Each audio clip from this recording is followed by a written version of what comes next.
السلام علیکم dear viewers, آپ دیکھ رہے ہیں میرے YouTube channel Islamic studies with Noman. آج کا ہمارا ٹاپک ہے F P S C paper مکمل حل شدہ اسلامیات کے سوالات۔ ہمارا پہلا کویسچن ہے، متعلقات نصوص سے کیا مراد ہے؟ متعلقات نصوص کی اپنے معنی پر دلالت درج ذیل طریقوں سے ہوتی ہے۔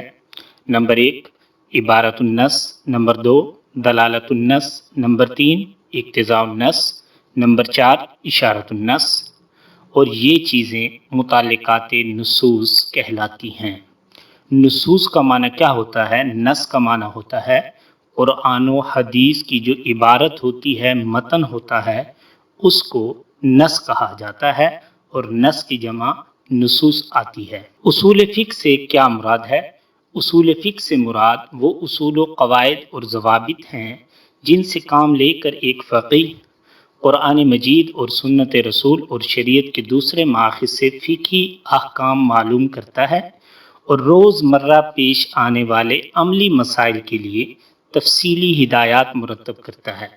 اس کی عام فہم دوسری تعریف یہ بھی کی جا سکتی ہے، شریعت کے عملی احکام کو ان کے تفصیلی دلائل سے معلوم کرنے میں جو قواعد و ضوابط ممید و معاون ثابت ہوتے ہیں، ان کے مجموعے کا نام اصول فقہ ہے۔ شریعت کا کیا معنی ہے؟ شریعت کا معنی ہے راستہ، وہ سیدھا راستہ جو واضح ہو، یعنی انسانوں کے لیے زندگی گزارنے کا وہ طریقہ یا قوانین جنہیں اللہ تعالی نے تجویز کیے اور اپنے بندوں کو ان پر چلنے کا حکم دیا ہے۔ اصول شاشی کس قسم کی کتاب ہے؟ اصول شاشی یہ اصول فقہ کی کتاب ہے۔ غزوہ خیبر کب ہوا؟ غزوہ خیبر 7 ہجری میں ہوا۔ ابن ماجہ کی تاریخ پیدائش و وفات۔ عراق کے مشہور شہر قزوین میں 2009 ہجری بمطابق 824 عیسوی میں پیدائش ہوئی، اور امام ابن ماجہ نے 22 رمضان المبارک 273 ہجری بمطابق 886 عیسوی کو 64 سال کی عمر میں وفات پائی۔ امام بخاری رحمہ اللہ کی وفات۔ امام بخاری نے 61 سال 11 ماہ 18 یوم کی عمر میں جمعہ 1 شوال المکرم 256 ہجری بمطابق 1 ستمبر 870 عیسوی کو بعد نماز عشاء خرطنگ میں وفات پائی، جو سمرقند شہر سے 10 میل کے فاصلے پر واقع ہے۔ غزوہ بدر میں کس ام المؤمنین کی چادر سے علم یعنی جھنڈا تیار کیا گیا؟ حضرت عائشہ رضی اللہ عنہ۔ مجلۃ الاحکام العدلیہ سے کیا مراد ہے؟ مجلہ احکام العدلیہ سلطنت عثمانیہ کے دور میں ترکی کے علماء کے ایک پینل نے اس کو ترتیب دیا، اور یہ زیادہ تر مالی قوانین پر مشتمل ہے۔ یہ 1856 تا 1876 کے درمیان لکھی گئی ہے۔ بلوغ المرام من ادلۃ الاحکام کس کی کتاب ہے؟ حافظ ابن حجر عسقلانی رحمہ اللہ کی۔ اجماع مرکب سے کیا مراد ہے؟ جب کسی نئے مسئلے پر مجتہدین متفق ہوں لیکن اس حکم کی علت میں اختلاف ہو، اسے اجماع مرکب کہتے ہیں۔ جس حدیث میں آپ صلی اللہ علیہ وسلم کا عمل شامل نہ ہو وہ کیا کہلاتی ہے؟ حدیث قولی یا تقریری اس میں شامل ہو سکتی ہے۔ وہاں پر آنسر ان میں سے جو ہوگا وہ درست ہوگا۔ آخری مکمل نازل ہونے والی سورت کا نام؟ سورہ نصر۔ اس کو سورہ فتح بھی کہا جاتا ہے، لیکن یاد رہے کہ ایک دوسری سورت کا نام بھی سورہ فتح ہے اور وہ الگ ہے۔ بیعت عقبہ اولیٰ کب ہوئی؟ بیعت عقبہ اولیٰ 12 نبوی میں ہوئی۔ نبی اکرم صلی اللہ علیہ وسلم کا نام احمد کس سورت میں آیا ہے؟ سورہ صف آیت نمبر 6 میں آپ صلی اللہ علیہ وسلم کا نام احمد ایک ہی مرتبہ قرآن مجید میں آیا ہے۔ ابلیس نام قرآن مجید میں کتنی بار آیا ہے؟ 11 بار لفظ ابلیس کا استعمال ہوا ہے۔ اصول تفسیر پر حضرت شاہ ولی اللہ رحمہ اللہ کی تصنیف کا نام کیا ہے؟ الفوز الکبیر فی اصول التفسیر۔ حضرت عثمان رضی اللہ عنہ کے دور میں کوفہ کا گورنر کون تھا؟ حضرت عمر کے دور میں حضرت سعد بن ابی وقاص تھے، پھر حضرت عثمان نے انہیں معزول کر کے پہلے ولید بن عقبہ کو مقرر کیا تھا، پھر کوفہ والوں کی شکایت پر ان کو معزول کر کے سعید بن العاص کو مقرر فرمایا تھا۔ اب یہاں پر آنسر پر ڈیپینڈ کرتا ہے کہ وہاں پر آنسر میں ولید بن عقبہ یا پھر سعید بن العاص کون سا نام موجود تھا۔ حضرت عمر رضی اللہ عنہ کی وفات سنہ عیسوی کیا ہے؟ 6 نومبر 644 عیسوی کو حضرت عمر رضی اللہ عنہ نے وفات پائی۔ عام الوفود یعنی وفود کا سال کون سا ہے؟ 9 ہجری کو عام الوفود کہا جاتا ہے۔ نبی اکرم صلی اللہ علیہ وسلم کس دن سفر کرنا پسند فرماتے تھے؟ اکثر جگہوں پر جمعرات کا دن آپ صلی اللہ علیہ وسلم کے سفر کرنے کا پسندیدہ دن کہا گیا ہے۔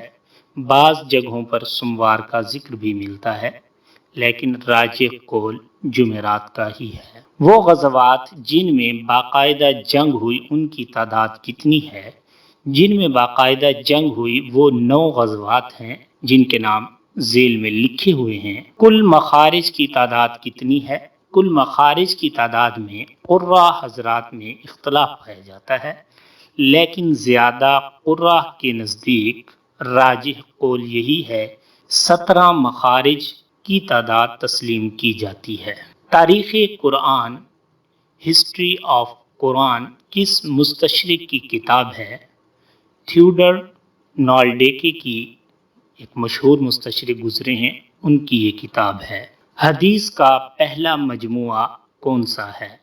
اب یہ سوال پر ڈیپینڈ کرتا ہے کہ کس عہد کے حوالے سے یہ سوال پوچھا گیا ہے۔ اس کا ایک جواب صحیفہ صادقہ بھی ہے۔ احادیث کی تدوین اور لکھنے کا حکم کس خلیفہ نے دیا؟ حضرت عمر بن عبد العزیز رحمہ اللہ نے باقاعدہ سرکاری سطح پر احادیث کو لکھنے کا حکم جاری فرمایا۔ عام ربا کی کتنی اقسام ہے؟ ربا کی بنیادی طور پر 2 قسمیں ہیں۔ مکی صورتوں میں کس چیز کا بیان ہے؟ مکی صورتوں میں زیادہ تر عقائد کا اور ما قبل کی امتوں کا ذکر کیا گیا ہے۔ حضرت عمر رضی اللہ عنہ کس سورت کو سن کر اسلام لے آئے؟ سورۃ طٰہٰ کو سن کر حضرت عمر رضی اللہ عنہ اسلام لے آئے۔ خانہ کعبہ کی نگرانی حضرت عبد المطلب کے بعد کسے دی گئی؟ حضرت عباس بن عبد المطلب کو۔ حدیث مرفوع کون سی حدیث ہے؟ مرفوع ایسی حدیث کو کہا جاتا ہے جس میں کسی قول، عمل، صفت یا تقریر یعنی خاموش رہ کر اجازت دینا، یہ حدیث تقریری کہلاتی ہے، اس کی نسبت حضرت محمد صلی اللہ علیہ وسلم کی طرف کی گئی ہو، حدیث مرفوع کہلاتی ہے، یعنی جس کی سند آپ صلی اللہ علیہ وسلم تک ہو۔ حدیث متواتر کون سی حدیث ہوتی ہے؟ ایسی حدیث جس کو روایت کرنے والے ہر زمانے میں اس قدر کثیر ہوں کہ عقل سلیم ان کا جھوٹ پر اتفاق کر لینے کو محال سمجھے۔ آیات کی ترتیب کس دور میں مقرر ہوئی؟ آیات کی ترتیب خود حضور اکرم صلی اللہ علیہ وسلم نے ترتیب دی۔ زیادہ غزوات کس سن ہجری میں ہوئے؟ زیادہ غزوات 2 ہجری میں پیش آئے، ان کی تعداد ٹوٹل 8 ہے۔ ریاض الصالحین کا منہج کیا ہے؟ ریاض الصالحین کا جو منہج ہے وہ زیادہ تر اصلاحی ہے۔ اصول تفسیر کی پہلی کتاب کا نام کیا ہے؟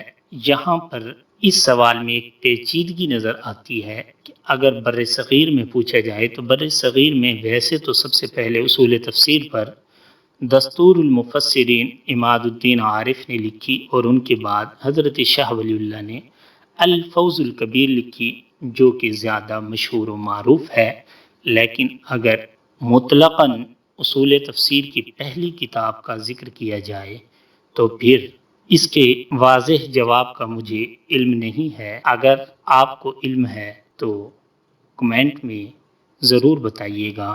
اگر آپ کو میری ویڈیو پسند آئی ہے تو اس کو لائک کیجئے، شیئر کیجئے۔ اگر آپ میرے چینل پر نئے ہیں تو میرے چینل کو سبسکرائب کر لیجئے اور گھنٹی کے نشان کو دبا دیں تاکہ آپ کو میری ہر نئی آنے والی ویڈیو ملتی رہے۔ اور ان سوالات کے علاوہ اگر کوئی مزید سوال آپ کے ذہن میں ہو تو آپ کمنٹ باکس میں تشریف لائیے اور اس سوال کو وہاں پر ضرور شیئر کیجیے گا۔